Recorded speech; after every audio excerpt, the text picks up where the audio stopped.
سلامونه ګرانو ملګرو. تراړه یا ډاډه دا زموږ د پښتنو چې کوم روایتي او کلتوري څیزونه دي په هغې کې راځي چې یاره څه ملګري راټول شي او هغوی یو ځای حرام ده حرام پکې دی خو مطلب دا دی چې په اجازت سره وږي را دغه کړي رامات کړي او بیا دغه شي راټول شي یو ځای ته او دا تاسو موبایل پخوئ او بیا چې دی نو اور بل کړي او دغه وږي یا جوار چې دي نو هغه پکې دغه راځه دا لرګی راوړه لکه خیالي یې راځه راځه راځه بس دی په دې وږي دې منتې دي راځه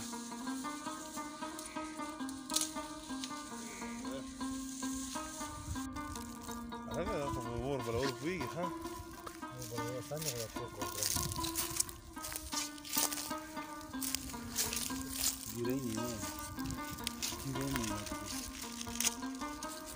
خیالي ستا ګیرۍ ده بس دا اور مې ورته بل کړو دا دی او بس اوس پکې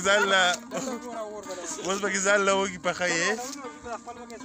بس باندې پوخ کړه کټلې باندې راوړی خاص دلته ناست یم دا زموږ یو بل روډ دی چې په هره خبره قارېږي بهرحال وږي به ورله خیر دی پاخه کړو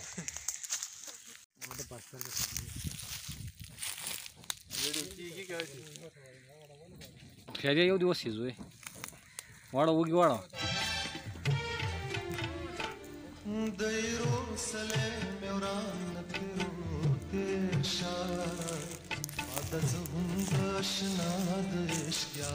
کیا بغوا دا پکې بله طریقه ده د وږي لخوا راکړې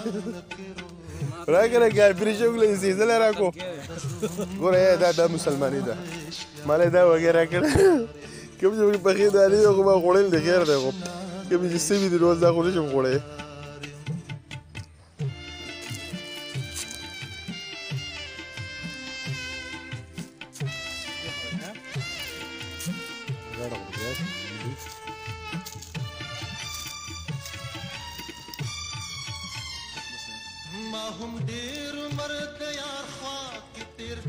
خلک په لمبو نه کوي بس کروټو کوي موسم خو ښه دی دې مسلمان پکې ځان نه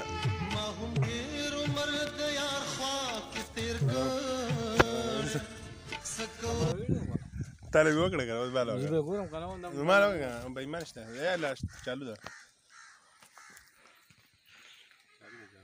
چالو دې کړه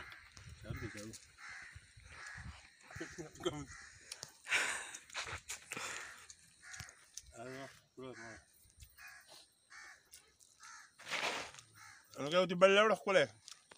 ډېره زیاته مننه ستاسو د ټولو ملګرو چې دغه ویډیو مو وکتله دا ماشوم